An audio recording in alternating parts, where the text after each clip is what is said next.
हे गुरुदेव, नमोस्तु नमोस्तु नमोस्तु। बंधुओं, अब आगे बढ़ेगा क्रम, उसके लिए हम करते हैं उपक्रम और चलते हैं परम पूज्य मुनिवर श्री संतान सागर जी महाराज के पास। गुरु चरणों में बारंबार नमोस्तु करते हुए प्रथम प्रश्न के लिए मैं आमंत्रित कर रहा हूँ नेहा ऋषि जैन डिंडोरी। द्वय मुनिराजों के चरणों में नमोस्तु नमोस्तु नमोस्तु। छलक जी को इच्छा में। हे महाराज, मेरी शंका यह है कि आज के बच्चे तर्क संगत हैं और यदि उनकी तर्क का उचित समाधान नहीं होता तो वो अपनी एक राय स्वयं बना लेते हैं। तो माता पिता ऐसा क्या करें कि वो उनकी जो तर्क की शक्ति का समाधान है वो सही दिशा में जाए। नमोस्तु महाराज जी। देखिए, बात बिल्कुल सही है। आज की जो जनरेशन है बिल्कुल अलग है और हमें उनकी मनोवृत्ति को ठीक तरीके से समझ करके काम करने की ज़रूरत है। अगर वो तर्क करते हैं तो हम घबराते क्यों हैं?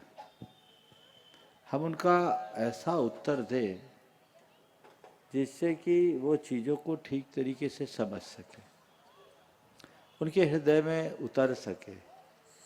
अब वो ज़माना गया कि पिताजी ने कहा बस बच्चा चुप हो गया, अब बच्चा माँ बाप को चुप करने लगा है। तो ये समय का परिवर्तन है और उस परिवर्तन को देखते हुए हमें उनको बिल्कुल सुव्यवस्थित उत्तर देना चाहिए। और कहीं किसी चीज़ में अगर अपनी कोई जानकारी की कमी है तो उसे स्वीकार करने में हिचकिचाना नहीं चाहिए।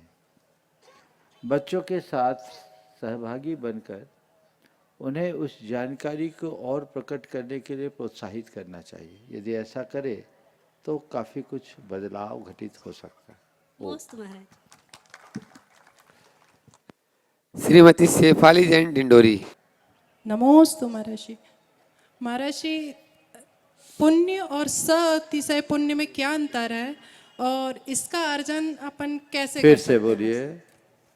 पुण्य और अतिशय पुण्य में क्या अंतर है, इनका अर्जन हम कैसे कर सकते हैं महर्षि? देखिए, पुण्य जो हमें अनुकूलता दे और सातिशय पुण्य जो हमें सद्बुद्धि दे।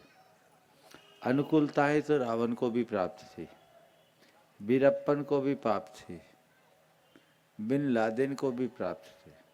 जितने आतताएं और आक्रमणकारी लोग रहे हैं, अराजक प्रवृत्ति के लोग रहे हैं, उनके जीवन में किसी न किसी रूप में पुण्य रहा है। लेकिन वो पुण्य ऐसा जो बुद्धि को बिगाड़ दिया, आज पूरे मानव जाति के लिए कलंक का बन गया। लेकिन जिनका सातिशय पुण्य होता है वो निर्बल बुद्धि से युक्त होते हैं, सन्मार्ग में लगकर साधना में प्रवृत्त होते हैं और आत्मा का कल्याण करते हैं। तो हमें सातिशय पुण्य की तरफ ध्यान देना चाहिए। लौकिक आकांक्षाओं से निरपेक्ष होकर जो हम पुण्य करते हैं वह सब सातिशय पुण्य को उत्पन्न करता है। नमोस्तु महर्षि। महाराज श्री जी के मनोज जी जैन सादर नमोस्तु। डिंडोरी अपना प्रश्न गुरु चरणों में करें, उसके बाद में ब्राह्मी विद्या बालिका मंडल डिंडोरी। सभी बालिकाएं एक साथ तैयार रहें। इच्छामी। महाराज जी, मेरा क्वेश्चन ये है कि मृत्यु के पश्चात सूतक कब से मानी जाएगी? अंत्येष्टि होने पर कि सूचना मिलने के तुरंत बाद से ही सूतक शुरू हो जाएगी? मृत्यु होते ही सूतक का दिन गिनना शुरू हो जाता है जी। और रात्रि बीतने के बाद दिन पूरा हो जाता है। जैसे रात के 10 बजे भी किसी की मृत्यु हुई तो वो पहला दिन गिना, सुबह होने के बाद दूसरा दिन गिना जाएगा। इस तरीके से सूतक की गणना करनी चाहिए। नमोस्तु महाराज जी। ब्राह्मी विद्या बालिका मंडल डिंडोरी गुरु चरणों में अपना प्रश्न करें। नमोस्तु महाराज जी। महाराज जी, मेरा प्रश्न ये है कि पर निंदा करने से मुख दूषित होता है, बुरी नज़र रखने से नेत्र दूषित होता है, बुरा सोचने से मन दूषित होता है। ये जानते हुए भी यही सब होता है, तो हम इसको कैसे छोड़ें और क्या पुरुषार्थ करें? इसको जानना बंद करो, मानना शुरू करो। जानते तो हम बहुत कुछ है, जानने मात्र से क्या होगा? मानना शुरू करो। जब तक हम इन बातों को मानते नहीं तब तक जीवन में परिवर्तन नहीं आता। जो बातें हम मुख से कहते हैं वो हृदय की पुकार होनी चाहिए। जो बातें हम मस्तिष्क में अंकित करते हैं उनका हृदय में वास होना चाहिए। यदि ऐसा कुछ घटित होता है तो वो हमारे जीवन के व्यापक बदलाव का आधार बनता है। हमें उस दृष्टिकोण को साथ रखकर चलना चाहिए। नमोस्तु महाराज जी। मनोज जी जैन मामा सपत्नीक यहाँ पर उपस्थित हैं। महाराज जी, बहुत दिनों से एक विचार मन में था कि आदिनाथ ऋषभदेव और पारसनाथ पारस सुविधिनाथ पुष्पदंत भगवान के नाम क्यों पढ़े, जबकि महावीर भगवान के नाम जो 5 नाम है उनके बारे में तो हमें पता रहता है, लेकिन और भगवान के नाम के बारे में जानकारी नहीं। देखिए, महापुरुषों के जीवन में घटित घटनाएं ही उनके नामकरण का कारण बन जाती है। आदिनाथ भगवान का मूल नाम तो ऋषभदेव था, पर युग के आदि में हुए ऐसे, और हमारे नाथ थे इसलिए हमने आदिनाथ करना शुरू कर दिया। सुविधिनाथ के 2 नाम थे, सुविधिनाथ और पुष्पदंत, दोनों नाम शास्त्रों में मिलते हैं। पार्श्वनाथ भगवान को आप लोग पारस बोलते हैं, मूल तो उनका पार्श्वनाथ था, अपभ्रंश नाम हो गया पारसनाथ। जैसे आप लोग बिहार में सुरेंद्र को सुरेंद्र बोल देते हैं, वैसा चलता है। चलिए, नमस्ते महाराज। एकता सौरभ जी जैन डिंडोरी गुरु चरणों में अपना प्रश्न करेंगे। दोनों महाराज जी के चरणों में नमोस्तु, छुलक जी को इच्छामी। महाराज जी, आजकल हम सुनते हैं जैसे जोमेटो, स्विगी, ब्लिंकिट, ऐसी जो ई कॉमर्शियल सर्विसेज हैं वो बोलते हैं कि 10 मिनट में फूड डिलीवर्ड कर दिया जाएगा। क्या ये फूड खाने योग्य है? और जो ये 10 मिनट में फूड डिलीवर करता है, अगर उसके साथ कोई भी एक्सीडेंट हो जाती, दुर्घटना या हादसा हो जाता है, तो क्या भोजन मंगाने वाले को उसका दोष लगता है? शंका का समाधान कीजिए। देखो, सबसे पहले तो इस विषय पर बहुत गंभीरता से विचार करना चाहिए। पहले तो आपके फूड डिलीवरी के संबंध में बात करें, फिर ऑनलाइन डिलीवरी की बात करूं।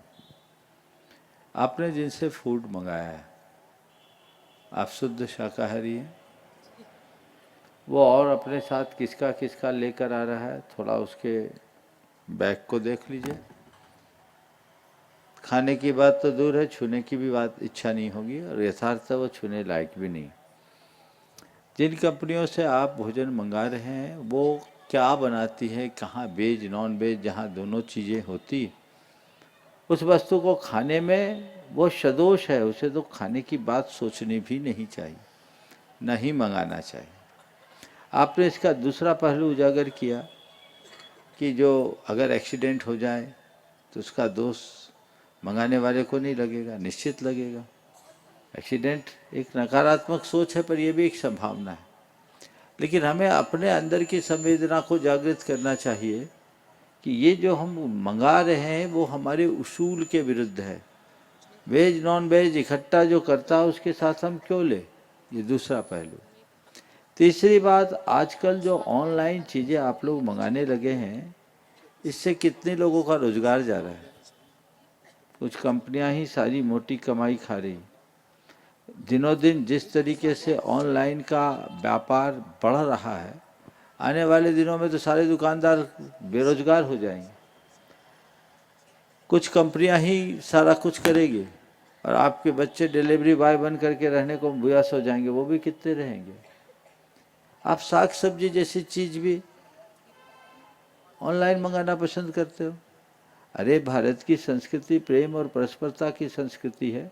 हम केवल अपनी बात नहीं सोचते हैं, अपने साथ औरों की भी बातें सोचते हैं। तो औरों की बातें सोचिए, अगर हम चलते तो उससे कहीं से चल के लीजिए, उससे आपका चलना भी हो जाता है।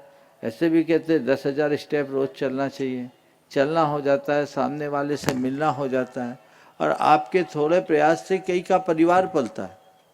तो लोगों को प्रण लेना चाहिए कि हम ऑनलाइन वही चीज़ें मंगाएंगे जो प्रत्यक्ष रूप से उपलब्ध ना हो।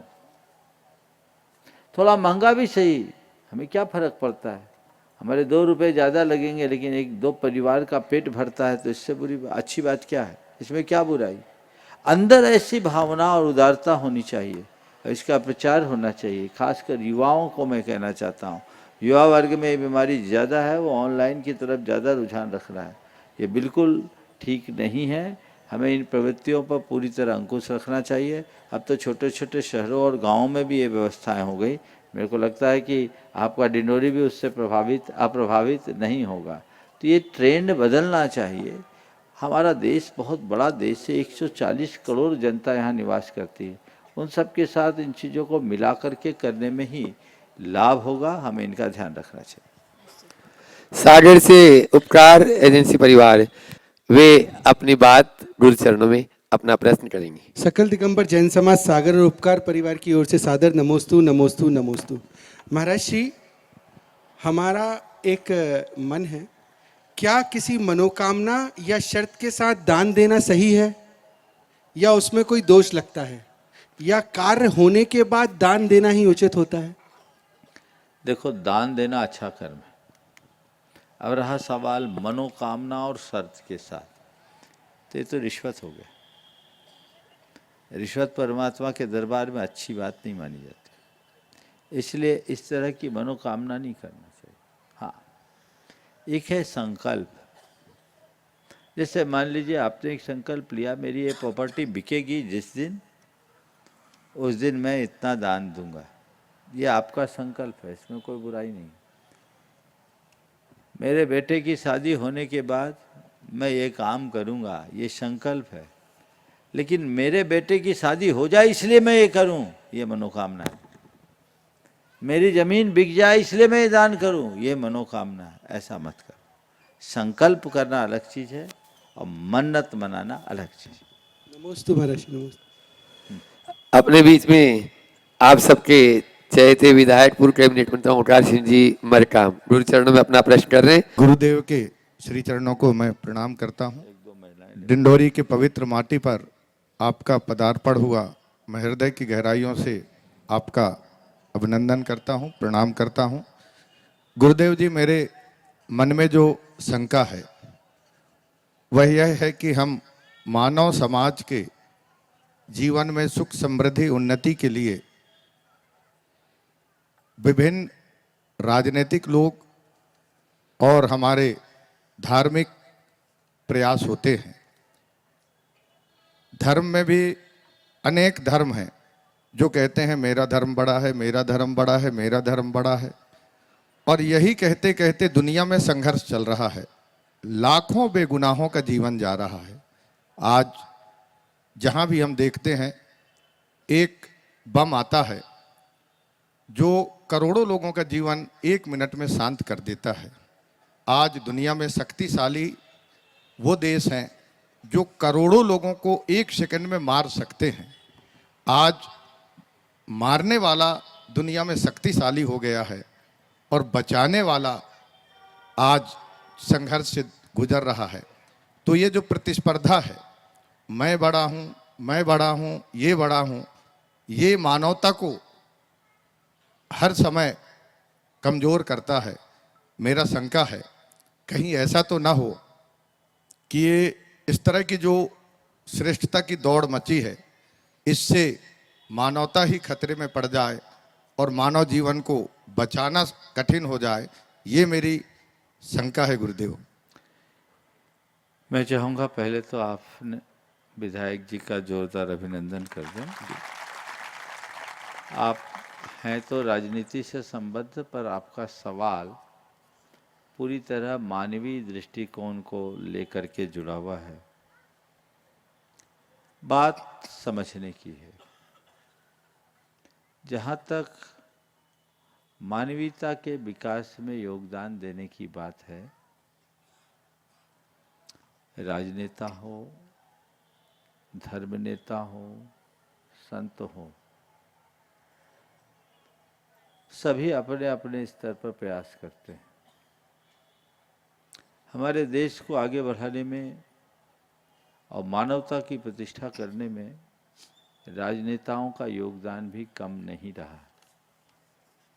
लेकिन वर्तमान समय में कुछ विसंगतियां बढ़ी है और उससे राजनेताओं ने अपना विश्वास खोया है, और इसके जिम्मेदार वे ही लोग हैं। जब हम अपने उसूलों से भटक जाते हैं, अपनी प्रासंगिकता खोने लगते हैं। जिस दिन से लोगों ने, जो राजनीति के क्षेत्र में रहने वाले लोग रहे, उन्हें राजनीति को सेवा का कर्म मानने की जगह अपना पेशा और व्यापार बना दिया, तब से चीज़ें बदलने लगी, बिगड़ने लगी। तो वही कारण है कि राजनेता आज अपना वह सम्मान, बहुमान, प्रतिष्ठा खो रहे हैं। मैं भावना भाता हूँ कि सभी राजनीति से संबद्ध व्यक्ति लोग निष्ठावान बनकर राष्ट्र की सेवा करें और राष्ट्र की सेवा को अपना परम धर्म माने। जहाँ तक धर्मात्मा जनों की बात है, संतों की बात है, वे धर्म का उपदेश थे। आपने कहा आज सब कहते हैं मेरा धर्म बड़ा है, मेरा धर्म बड़ा, ये भूल है। सबसे मैं कहता हूँ मेरा तेरा क्या होता है इसे छोड़ो, धर्म बड़ा है इसे स्वीकार करो। इस धरा पर केवल धर्म बड़ा है और कुछ नहीं। और मुझसे आप पूछो धर्म क्या है, तो मैं कहूँगा अधर्म से बचना ही धर्म है। सधर्मो यत्र ना धर्म, धर्म वही है जहाँ अधर्म नहीं। हम लोक जीवन में ये बात घोले। हमारा जो परंपरागत विश्वास है, हमारी जो पूजा उपासना है, हमारी जो आराधना और साधना है, वो धर्म का बाहरी रूप है। असली धर्म तो अधर्म से बचना है। हिंसा अधर्म है, क्रूरता अधर्म है, कटुता और कलुषता अधर्म है, द्वेष और दर्प अधर्म है। उससे अपने आप को बचाएं। जब तक हम ऐसे अधर्म से ग्रसित रहेंगे, हमारा जीवन सुखी नहीं होगा। अपने जीवन को सुखी बनाना चाहते हो तो इस अधर्म से अपने आप को मुक्त करें। उसके लिए हमें वैसा प्रयास करने की आवश्यकता है। तो हम अपने जीवन को अधर्म से किस भांति मुक्त कर सकें, ये हमारा प्रयास होना चाहिए। बात सही है कि आज शक्ति के बल पर संप्रभुता को स्थापित करने का प्रयत्न किया जा रहा है। शक्तिवान अपना साम्राज्य बढ़ा रहे हैं और निष्ठावान अलग थलग दिखाई पड़ते हैं। लेकिन मैं इतना जानता हूँ, जिस शक्ति की दुहाई वे लोग देते हैं, अंततः बात उन्हें भी शांति की करनी पड़ती है, अहिंसा की बात करनी पड़ती है। हिंसा का रास्ता अंगीकार करने वाले लोग भी अहिंसा की दुहाई देने को बाध्य होते हैं। तो शक्ति अल्पकालिक ताकत बन सकती है, पर श्रद्धा शाश्वत शांति प्रदान करती है। हमें वो निष्ठा, वो श्रद्धा जगानी चाहिए। इसके लिए पूरे विश्व में एक अलग जगाने की जरूरत है, वह है जियो और जीने दो। जियो और जीने दो का भाव हर व्यक्ति के हृदय में जगाए। जैन धर्म का मूल मंत्र यही है। और ये तब होगा जब हम प्राणी मात्र के हृदय में संवेदना प्रकट करें। आज के इस बदलते दौर में सबसे ज्यादा प्रभावित यदि कुछ हुआ है तो वह मनुष्य की संवेदनहीनता बढ़ी है। संवेदना दिनों दिन क्षीण हो रही। हमें उसे उद्घाटित करने की जरूरत है, उसे बढ़ाने की जरूरत है। और अंदर की संवेदना तभी बढ़ेगी जब हम अस्तित्व मूलक जीवन जिएंगे, अपनी तरह औरों के अस्तित्व को स्वीकार करें। जैसे मेरी आत्मा है वैसे संसार के अन्य प्राणियों की भी आत्मा है। जैसे मैं जीना चाहता हूं वैसे सब प्राणी जीना चाहते हैं। जैसे मैं मरना नहीं चाहता वैसे संसार का कोई प्राणी मरना नहीं चाहता। मैं जब किसी को जीवन दे नहीं सकता तो मैं जीवन ले कैसे सकता। इसलिए मेरा ये कर्तव्य है, मैं खुद जीऊं, औरों को जीने दूं। आत्मसाम्य की भावना को विकसित कीजिए। यही सच्चा अध्यात्म है। जिसकी जो मान्यता है, जिसकी जैसी श्रद्धा है, जिसका परंपरागत जैसा विश्वास है, वो पूजा पाठ वैसा करे। लेकिन आत्मसत्ता की दृष्टि से तो सब एक है, उसे पहचाने, सबकी आत्मा का सत्कार करना सीखे। धर्म का असली रूप यही। बहुत बहुत आशीर्वाद। आलस न करो, उसको दूर करने के लिए सभी प्रतिबद्ध रहो। बार बार अपनी निंदा लगा करिए। अपने द्वारा होने वाली गलती को हम बार बार समझते हुए इससे बचने का प्रयास करें, उसकी निंदा लगा करें, तो हम अपनी गलतियों को काफी हद तक सुधार। मुझे एक प्रश्न और है मेरा। मुझे मेरा बेटा भारतीय सेना में कैप्टन है, कैप्टन दिव्यांश जैन। वो अधिकतर फील्ड पे रहते हैं या फिर पोस्टेड भी रहते हैं, पीस एरिया में, तो वो बहुत जल्दी इन सब कार्यक्रमों को, मंदिर के जुड़े कार्यक्रमों को, सामाजिक पारिवारिक कार्यक्रमों में शामिल नहीं हो पाती। तो कभी कभी तो मैं बहुत उदास हो जाती हूँ और कभी कभी उसकी बातों से भी लगता है कि जैसे वो मिस कर रहा है इन चीज़ों को। तो ऐसे में मैं उससे और अपने आप को कैसे समझाऊं, बड़ी कश्मकश होती है कई बार। देखो, ये तुम्हारे लिए सौभाग्य का विषय है कि तुम्हारा बेटा राष्ट्र की सेवा में समर्पित है, और मेरी दृष्टि में वो केवल सेवा नहीं कर रहा, वो एक तपस्या कर रहा है। हर सैनिक को एक तपस्वी की तरह देखो। आज सीमा पर सैनिक हैं तो हम आप शांति से बैठे हैं और इतनी धर्म की चर्चा कर रहे हैं। वो हट जाए, हमारी सीमाएं असुरक्षित हो जाए तो हमारे देश की क्या स्थिति होगी। तो वो एक तपस्या है, कितनी विषम परिस्थितियों में जाकर के वो करते हैं। तो ऐसे लोगों को देख करके आप व्याकुल मत होइए, गर्व होइए कि मेरा बेटा आज एक देश का सच्चा सेवक बन करके जी रहा है, वो अच्छा काम कर रहा है, प्रोत्साहित करें। हर व्यक्ति का धर्म करने का तरीका अलग अलग होता है, सभी एक साथ धर्म नहीं करते। हम आपका सामान्य जनों का धर्म करने का तरीका अलग है, पर शास्त्रीय दृष्टि से विचार करें तो हम आप जितना धर्म कर रहे हैं, इस देश के सभी धर्मात्माओं के धर्म का 6वां हिस्सा उन सैनिकों के खाते में जाता है जिसके बल पर हम लोग धर्म कर रहे हैं।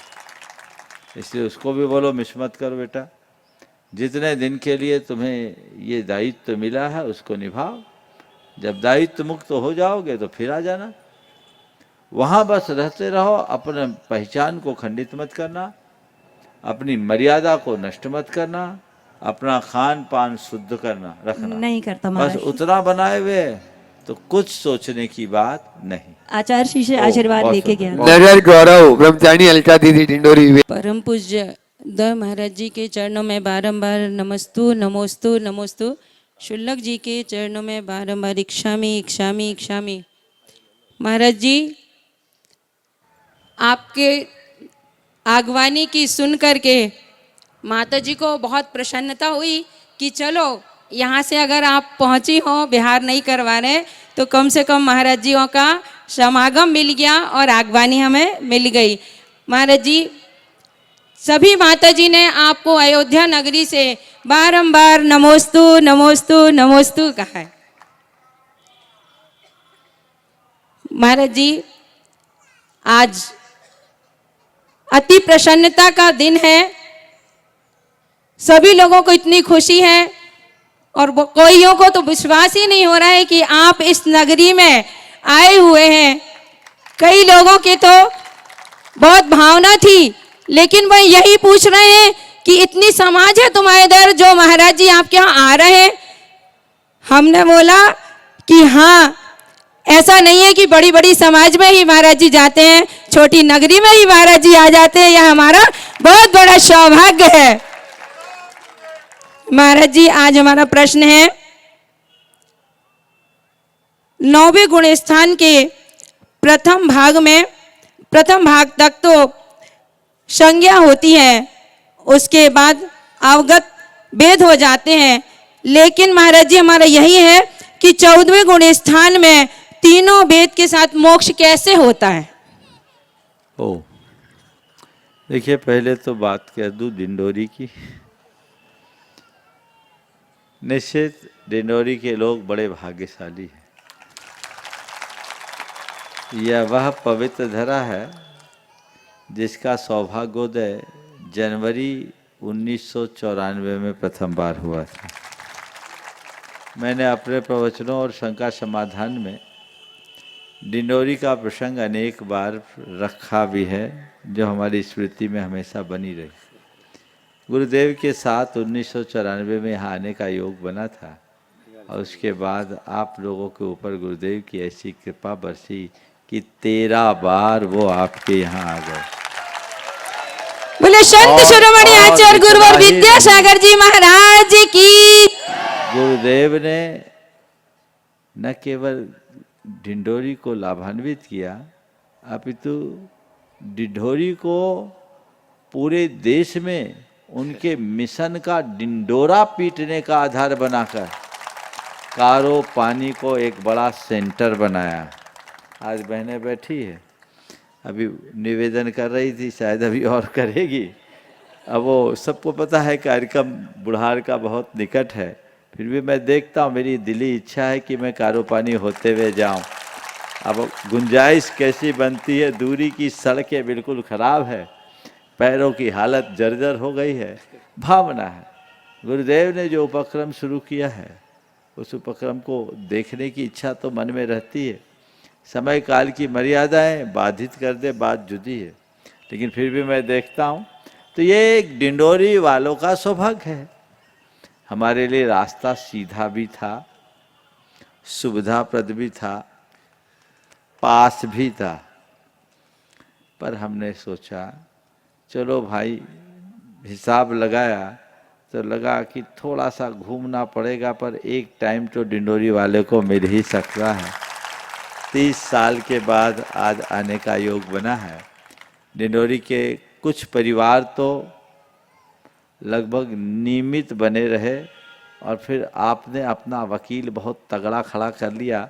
हमारे छुल्लक महाराज ये बोले ये लोग यहाँ आए थे और आप लोगों ने इन लोगों की जो सेवा की थी इसकी चर्चा ये लोग समय समय पर करते रहते हैं। तो मैं तो इनने मुझसे कुछ कहा नहीं, मैं निकल रहा था और ये किसी से बात कर रहे थे। बोले मैं बोलूँगा महाराज से कि डिंडोरी चलना है। मैंने कहा चिंता मत करो, तुम्हें वकालतनामा लगाने की ज़रूरत नहीं पड़ेगी, पहले ही मैंने सोच लिया। तो ये भावनाएं हैं, ऐसी भावनाएं बना के रखनी चाहिए। जिस तरह की श्रद्धा और भावना की अभिव्यक्ति आप लोगों ने प्रकट की, मुझे 1994 की वो स्मृतियाँ ताज़ी हो गई है। आप लोगों की ये श्रद्धा भावना दिनों दिन वृद्धिंगत होते रहे, ये मैं भावना भाता हूँ। आपने जो सवाल किया है कि 14वें गुरस्थान में वेद कैसे होता है, ये द्रव्य वेद का कथन है, भाव वेद का नहीं। हाँ, युवा वर्ग आज यहाँ पर विद्या युवा मंच जैनम डिंडोरी परम पूज्य मुनिराजों के चरणों में त्रिबार नमोस्तु नमोस्तु नमोस्तु। छुल्लक जी के चरणों में एक छामी एक छामी एक छामी। महाराज जी, हम सभी बच्चों का ये प्रश्न है कि यदि किसी व्यक्ति का कोई भी नियम नहीं है और उसके परिणाम शांत हैं, लेकिन वो दूसरी तरफ देखा जाए तो एक व्यक्ति बहुत सारे नियम का पालन कर रहा है लेकिन उसके परिणाम बिल्कुल भी शांत नहीं है, किसी भी दूसरे व्यक्ति पर वो क्रोध करने लगता है, तो इन दोनों व्यक्तियों में अच्छा कौन है या परिणाम आगे चलकर किसके अच्छे निकलेंगे? एक व्यक्ति है जो स्कूल नहीं जा रहा है और एक व्यक्ति है जो पढ़ाई करके परीक्षा में फेल हो रहा है। अच्छा कौन है? बोलो भाई। एक स्कूल नहीं जा रहा है और दूसरा पढ़ाई कर रहा है पर परीक्षा में फेल हो रहा है, थोड़े बहुत नंबर्स कम हो रहे हैं। कौन अच्छा है? बोलो। जो स्कूल जा रहा है। समझ में आ गया? महाराज जी एक प्रश्न और सुनो है। तो पहले इसका तो उत्तर दे दूं। इतनी जल्दी समझ जाओगे मुझे पता नहीं था। हमेशा ध्यान रखो, नियमों के बिना जीवन आगे नहीं बढ़ता, इसलिए नियमों के प्रति निष्ठावान बनो। हमारा संपूर्ण जीवन नियम से चलता है, समझे? एक बार एक परिवार आया, परिवार में एक युवा था, बाहर से पढ़कर आया था। मुझसे लोगों ने कहा कि महाराज जी इसको कोई नियम दे दो। अमूमन मैं किसी को नियम देता नहीं। मैं जैसे उसकी तरफ मुखातिब हुआ तो उसने छूटते ही कहा महाराज मेरा नियमों में कोई विश्वास नहीं। मैंने कहा अच्छी बात है, क्या करते हो? पढ़ कर के आया हूँ। खेलते हो? बोले हाँ खेलता हूँ। क्या खेलते हो? बोले क्रिकेट खेलता हूँ। बोले क्रिकेट में क्या होता है? बोला महाराज जी 2 टीमें होती है, एक फील्डिंग करती है, एक बल्लेबाजी करती है, एक ग्राउंड होता है। बोले उसमें क्या होता है? बोले दोनों टीमों में 11 प्लेयर्स रहते हैं। क्या होता है? कहीं भी मैदान में कोई भी कहीं गेंद फेंकता रहता, कहीं बल्ला घूम। नहीं महाराज, उसके कुछ रूल्स होते हैं।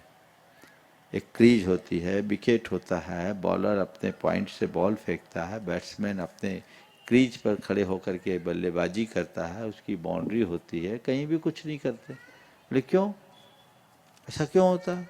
बोले महाराज ये रूल है। बोले सब हटा दो तो। बोले रूल हटा देंगे तो क्रिकेट का मजा ही खत्म हो जाएगा। तो तुम सारे रूल्स को फॉलो करते? बोले हाँ महाराज, मैं सारे रूल्स को फॉलो करता हूँ।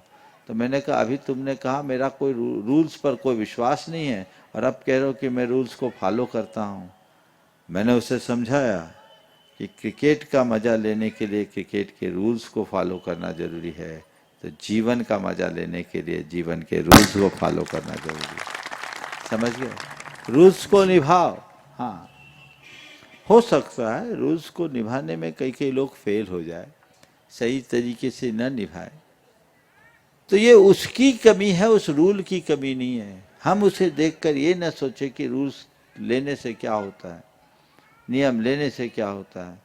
हम ये सोचे कि मैं नियम लूँगा और उसकी तरह न बनकर अपने नियमों को निष्ठापूर्वक निभाऊंगा, इतना ही तो सोच बना लो।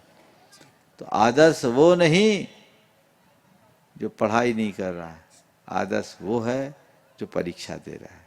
और हमें परम आदर्श बनना है, परीक्षा दे के पास होने का, पास होकर, और पास ही नहीं होना है, पूरी तरह डिस्टिंक्शन के साथ मेरिट में आना है, ये प्रयास करो। प्रतिभा स्थली की बहनें, एक सवाल और है उसका बोल। महाराज जी, जैसे कि जैन धर्म में बताया गया कि रात्रि भोजन का निषेध है या गलत चीजें नहीं खानी चाहिए, तो ये तो आजकल साइंस ने भी प्रूव कर दिया है कि रात्रि भोजन नहीं करना चाहिए है, या गलत चीजों में ज्यादा बैक्टीरिया या जीव रहते हैं। लेकिन जैसे धर्म में ये भी बताया गया है कि एक जीव 84 लाख योनियों तक घूमता रहता है, उसके बाद उसको उसके परिणामों से मनुष्य धर्म मिलता है, फिर वो तप करके आगे बढ़ता है। लेकिन साइंस तो ये बोलता है महाराज जी की एक बार मृत्यु हो गई तो वहाँ बस खत्म। तो हम साइंस को और धर्म को कैसे बैलेंस करें, या क्या माने क्या नहीं माने महाराज जी? अल्बर्ट आइंस्टीन का नाम सुना जी? कौन था? साइंटिस्ट था। सुपर साइंटिस्ट था जी। उसने अपने जीवन के अंतिम दिनों में एक इंटरव्यू दिया, पढ़ा है? नहीं। उससे पूछा गया कि आपने जीवन में बड़ी बड़ी खोज की, क्या आपकी कोई और खोज बाकी है? तो उन्होंने कहा हाँ, मेरे मन में एक खोज बाकी रह गई, और मुझे लगता है उस खोज के अभाव में मेरी सारी खोजें अधूरी। सबके सब लोग हैरान रह गए कि ऐसी कौन सी खोज है जिसके आगे सारी खोजें अधूरी रह गई। तो आइंस्टीन ने कहा था कि जिस चेतना के बल पर मैंने सारी दुनिया की खोजें की, उस खोज कराने वाले की खोज अभी बाकी रह गई है, मुझे वो खोजना है। समझ गए? तो वैज्ञानिकों ने आत्मा के अस्तित्व को स्वीकार भले नहीं पाए, पर नकारने की शक्ति नहीं रही। समझ गए? तो विज्ञान बाहर की जगत की बात करता है, पदार्थ के जगत की बात करता है, उसे वहीं तक रहने दो, वो उसके पहुंच से बाहर की बात है। धर्म श्रद्धा का विषय है, हम श्रद्धा के साथ स्वीकार करें और जीवन को आगे बढ़ाने की कोशिश करें। हम कहीं से टपक कर नहीं आए हैं, जिसका आगा पीछा नहीं उसका बीच भी नहीं होता। समझ गए? इसलिए हमारा बीच है तो समझना हमारा आगा भी है और पीछा भी। जिन्होंने कर्तव्य को ही दीक्षा के रूप में अंगीकार कर लिया, प्रतिभा स्थली की ऐसी बहनें कारो पानी से वे अपना प्रश्न गुरु चरणों में कर रहे हैं, और उसके बाद में प्रफुल्ल जी मीणा डिंडोरी तैयार रहेंगे। मुनिद्वय के पावन चरणों में बारंबार नमोस्तु नमोस्तु नमोस्तु। शुल्लक जी महाराज जी के पावन चरणों में क्षमा। महाराज जी, हमारा कोई प्रश्न नहीं है, बस हमारा इतनी हमारी विनय है कि आप कारोपानी अवश्य पधारें। आपके चरण वहाँ पर बिल्कुल वहाँ की महिलाएं गुरु भक्त हैं जो वहाँ पर कार्य करती हैं। वो भगवान की भक्ति नहीं करती हैं, वो गुरु की भक्ति करती है। इसलिए आप लोगों को वहाँ पर आना ही है, कितने भी दूर क्यों ना पड़े। हमारा ऐसा निवेदन है। देखो उसके नहीं महाराज जी, देखना नहीं है, आना है। बिल्कुल देखते। चलो आगे। प्रफुल्ल जी मीणा डिंडोरी। नमस्तु। मेरा वैसे तो कोई शंका नहीं है, आपकी रोज शंका समा सुनता हूँ, मेरी शंका अपने आप समस्याएं दूर हो जाती हैं, बस आपका आशीर्वाद चाहिए। मैं जो भी आज मेरा जीवन है, ये आपके भावना योग के बदौलत में आज यहाँ जीवित हूँ। इसके बारे में पूरी बात मैं कल सुबह भावना में बताऊंगा। बहुत सुंदर। एक बार जोरदार ताली बजा दीजिए इनके लिए। और कांच मंदिर महिला मंडल गुरु चरणों में अपना प्रश्न करें। और वै मुनि राजों के चरणों में बारंबार नमोस्तु, शुल्लक जी के चरणों में इच्छामि। महाराज जी, हमारे गुरुवर अधिकतर कहते थे कि हमें आत्मनिर्भर बनना चाहिए, और जब कोई व्यक्ति संलेखना धारण करता है तो वो दूसरों पर निर्भर हो जाता है, तो उस समय हमें कैसे अपनी आत्मनिर्भरता रखना चाहिए? देखिए, संलेखना मरणांत समय की बात है। हमें लगता है कि हम दूसरों पर निर्भर हैं, पर अपने आप को भाग्यशाली मानना चाहिए कि हम दूसरों पर नहीं, कम से कम डॉक्टर पर निर्भर तो नहीं है, मेडिकल सपोर्ट पर तो निर्भर नहीं है। जो लोग अस्पतालों में मरते वो आहें भर करके मरते हैं, और जो संलेखना करते हैं वो नमोकार जपते हुए मरते हैं। यही आत्मनिर्भरता का सबसे बड़ा उदाहरण है। जीवन भर अध्यात्म की साधना करो, अपने शुद्ध आत्मा की भावना भाव, बार बार ये दोहराओ कि मैं देह नहीं चेतन आत्मा हूँ, मैं चेतन हूँ। तो चैतन्य स्वरूप को स्मरण में रखने वाला कभी भ्रमित नहीं होता, कभी भटकता नहीं। नमोस्तु महाराज जी। संजय जी, कविता जी जैन, गुणायतन ट्रस्टी। नमोस्तु महाराज जी। महाराज जी, मेरा ये प्रश्न है कि धर्म की परिभाषा क्या है? लास्ट टाइम जब आचार्यश्री का चौमासा हुआ, पंचकल्याणक हुआ था, तो राजस्थान के कुछ लोगों ने हमारे यहाँ चौका लगाया था। तो उस समय हमारे यहाँ आहार हुए, तो लोगों का कहना ये था कि वो तो राजस्थान वाले थे इसलिए आपके यहाँ आहार हो गए, नहीं तो आपके यहाँ तो जीवन में कभी हो ही नहीं सकते थे। तो महाराज जी, प्रश्न चिन्ह मतलब इस बात पे कि हम कैपेबल नहीं थे कि हम उतना दान दे सकते हैं, या फिर ये बात थी कि आचार्यश्री ऐसी जगह जाते हैं कि जो दान दे सकता है वहीं पर। सुनो, इन सब बातों से विचलित बिल्कुल नहीं होना चाहिए। अगर ऐसा किसी ने कहा जी, तो हमें विनम्रता से स्वीकारने में क्या हानि। आपको तो ये कहना चाहिए भैया, हम तो आम खाने वाले हैं, पेड़ गिनने वाले नहीं हैं। किसी के निमित्त से हुआ, मेरे घर में गुरुदेव के चरण पड़ गए, मैं तर गया, भक्ति ये कहती है। हम अपना ईगो क्यों ला रहे कि गुरुदेव मेरे घर में मेरे ही निमित्त से आइए, मेरा ईगो बोल रहा है, मैं नहीं बोल रहा हूँ, भक्ति नहीं बोल रही। इसको हटाओ, मन में कभी आने मत दो। अरे किसी के निमित्त से आए तो मेरा जीवन तो तर गया, मैं कृतार्थ हो गया। हालांकि होना होता तो कहीं भी हो जाता है, गुरुदेव ऐसे बड़े छोटे को नहीं देखते। मैं आपको एक घटना बता रहा हूँ। गुरुदेव बोहरी बंद आए सन 2002 में, और पहले दिन उनका आहार हुआ वहाँ के पुजारी गोपीचंद जैन के यहाँ। गोपीचंद जैन जो वहाँ के पुजारी और मैनेजर दोनों थे, आहार हुआ। आहार होने के उपरांत जिसकी 5-7 हज़ार रुपये महीने की पगार हो, उसने 21,000 का दान भी बोल दिया। दान बोल दिया, हो गया। गुरुजी का आहार उसके यहाँ हुआ, उसने अपनी श्रद्धा से दान बोला। लोगों को लगा देखो ऐसे कैसे कर दिया। 2003 में जब हमारा चातुर्मास हुआ तो उस पुजारी ने बोला, बोले महाराज जी हमने कहा दो, गुरु जी ने हम सब काम करवा दो। बोले क्या करे? बोले जितने दे उसे दूने तो हम आ गए। हमने 20 बोरा चना धरे थे, 2000 की तेजी आ गई। 21 दे 40 आ गए। हमने कहा दो। तो कहने का आशय यह है कि ये सब भावना का विषय है, भावना के अनुसार कार्य होते हैं। कभी मन में ये सब विकल्प नहीं लाना चाहिए, पहली बात, और लोगों को ऐसे विकल्प उत्पन्न कराना नहीं चाहिए, ये दूसरी बात। दोनों बातों को ध्यान में रख करके चलेंगे तो चीज़ें अच्छी हो जाएगी। इन सब चीज़ों में सोचने का कोई सार नहीं है। हाँ, संजय सवाल करेंगे। संजय जी। महर्षि नमोस्तु नमोस्तु नमोस्तु। महर्षि, पंच कल्याणक प्रतिष्ठा भगवान बनाने की होती है, तो आम श्रावक को उस समय क्या लाभ लेना चाहिए? पंच कल्याणक के एक ही उद्देश्य होता है कि भगवान का प्रतिष्ठा हो रही है, आम पब्लिक उसका लाभ किस तरह से ले? क्योंकि सामान्य तौर पर पैसे कलेक्शन का भी एक साधन मान लिया गया है पंच कल्याणक को। ये गलत दृष्टिकोण है, बनियाई सोच है। विशुद्ध भावनात्मक रूप से पंच कल्याणक होना चाहिए। पंच कल्याणक में दो तरह की दृष्टि होनी चाहिए, एक तो हमारा अनुष्ठान और दूसरा उसकी आध्यात्मिक प्रेरणा। अनुष्ठान में पूर्ण विशुद्धि होनी चाहिए, क्योंकि हम सामान्य कार्य करने नहीं जा रहे हैं, हम बहुत बड़ा अनुष्ठान कर रहे हैं जो पाषाण को परमात्मा बन रहा है। और उसकी आध्यात्मिक प्रेरणा जो जीवन दर्शन है, कैसे एक पाषाण भगवान बनता है। आत्मा से परमात्मा बनने की संपूर्ण जीवन यात्रा का बोध हमें पंच कल्याणक से मिल सकता है। अगर हमने उसे ठीक तरीके से समझा तो हमारे सम्यक दर्शन का कारण बन सकता है। तो हमें उस दृष्टि से अपनी चीज़ों को समझना चाहिए, अपनी भाव भूमिका वैसी बनानी चाहिए। नमस्ते। और अपने बीच में सिंगापुर से आज प्रमोद जी बज सपरिवार। जल्दी नमोस्तु महाराज जी। महाराज जी के चरणों में नमोस्तु नमोस्तु नमोस्तु। चुलक जी के चरणों में इच्छा में। महाराज जी हमारा एक प्रश्न है कि अभी जैसे शादियों का सीजन भी चल रहा है, तो एक नॉर्मल शादी और एक चक्रवृद्धि विवाह में क्या फ़र्क है? देखिए, सबसे अच्छा और शास्त्रीय जो तरीका है वो तो चक्रवर्ती विवाह का है।